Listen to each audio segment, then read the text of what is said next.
Exchange surfaces. The ease of stuff moving between an organism and its environment is dependent on its surface area to volume ratio. Organisms can exchange substances with their environment.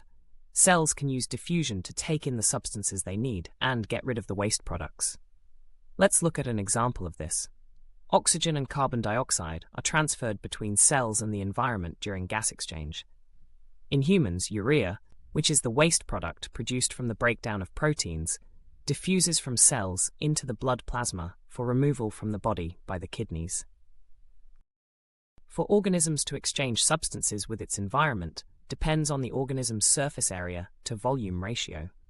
A ratio shows how big one value is compared to another.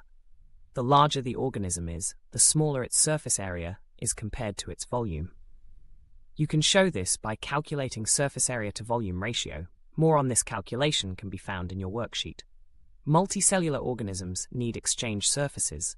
In single-celled organisms, gases and dissolved substances can diffuse directly into or out of the cell across the cell membrane. This is because they have a large surface area compared to their volume, so enough substances can be exchanged across the membrane to supply the volume of the cell. Multicellular organisms have a smaller surface area compared to their volumes. Not enough substances can diffuse from their outside surface to supply their entire volume. This means that they need some sort of exchange surface for efficient diffusion.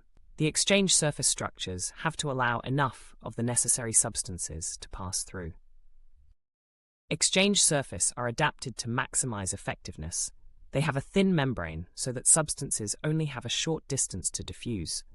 They have large surfaces areas so that more of a substance can diffuse at once.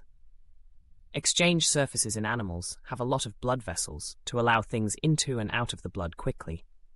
Gas exchange surfaces in animals are often ventilated too. This allows air to move in and out.